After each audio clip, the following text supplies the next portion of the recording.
नमस्कार दोस्तों, मैं गार्गी सारस्वत एक बार फिर से आप सभी का स्वागत करती हूं टीचिंग एग्जाम TWA के प्लेटफॉर्म पर। उत्तर प्रदेश की सरकार ये चीज बहुत अच्छे तरीके से साबित कर रही है कि एक तो चोरी, ऊपर से सीना जोरी।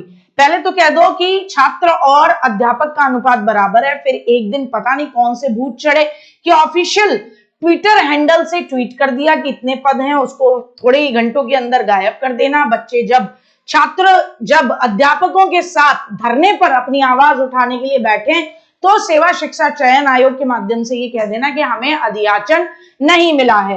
अब जब ये अधियाचन नहीं मिला है और सरकार वास्तविकता में इवन लगे हुए टीचर्स की सैलरी तक रोक रही है कि जब तक मर्जर कंप्लीट नहीं हो जाता तुम्हें एक चवन्नी नहीं दी जाएगी, वहां पता नहीं कैसे अखबार जो है वो ये बता रहे हैं कि भैया देखिए सेवा शिक्षा चयन आयोग जो है 10 बैठकें कर चुका है और उसने इन्हें बता दिया। पता नहीं कि कौन बताता है, हम तो जब धरने पर बैठे हैं बच्चों के साथ में सेवा शिक्षा चयन आयोग ने यही कहा है कि देखियो अधियाचन नहीं है। मतलब अभी रिसेंटली 10 दिन पहले की बात है और आज देखो अखबार में क्या निकाल के दे दिया। आयोग के सूत्रों के मुताबिक अगर संबंधित विभागों ने समय से अधियाचन भेज दिया होता तो अब तक परिषदीय विद्यालयों में सहायक अध्यापक के तकरीबन 30,000 पद, अशासकीय माध्यमिक विद्यालयों में प्रशिक्षक TGT के और प्रवक्ता के मिलाकर 20,000 से पद और अशासकीय महाविद्यालयों में तकरीबन 1,500 पदों पर भर्ती प्रक्रिया शुरू हो गई होती। ये कह रहे हैं भर्ती प्रक्रिया हमने शुरू कर दी होती।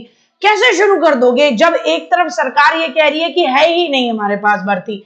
अच्छा ठीक है, चलो इनकी बात मान लेते हैं कि आयोग अपने आप को साफ बचा रहा, तो ठीक है TGT PGT की परीक्षा तो भर्ती प्रक्रिया पूरी नहीं हो पा रही। अरे यार क्या मतलब माहौल बनाया हुआ है। आयोग कहता है कि हमारी गलती नहीं है, सरकार कहती है कि हमने तो बात ही नहीं कही है कि हम भर्ती निकालेंगे, और अखबारों में रोज कुछ ना कुछ अपना स्पष्टीकरण सरकार का भी रहता है कि नहीं साहब हमें तो मर्जर करना पड़ रहा है, बच्चे ही इतने कम है।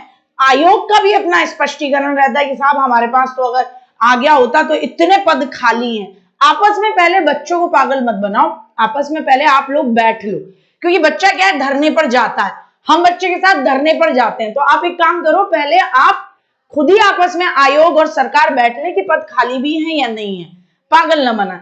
और पद खाली हो या ना हो वो तो एक अलग बात है, लेकिन हाँ आने वाले इलेक्शन में इनकी सीटें तो नहीं है, ये तो हर बच्चे ने ठाना हुआ है ना, बस इस चीज को याद रखना। बाकी ये जो पागल बनाते हैं उस पर ध्यान मत देना। अगर इन्हें पेपर कराना होता ना तो TGT PGT का हो जाता, जिसको लगातार ये टाल रहे हैं। तो ये कुछ नहीं है, आयोग अपने आप को साफ करता है और सरकार अपने आप को साफ कर रही है ताकि बच्चा उनसे प्रश्न न पूछ सके।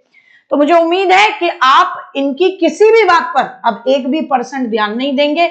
जब आने वाले समय में फिर से हमें एक बार एकजुट होकर महाधरना करना पड़ेगा, उसकी जानकारी चैनल के माध्यम से मैं आपको पहुंचाऊंगी। तब आप लोग शिक्षक भर्ती की मांग के लिए एकजुट होकर दोबारा पुनः बैठेंगे। तो ठीक है साहब, जो भी खबर होगी आपको आगे बताई जाएगी टीचिंग एग्जाम TWA के माध्यम से। जय हिंद, जय भारत। बाकी जो भी एग्जाम्स हैं उनकी तैयारी करते रहें।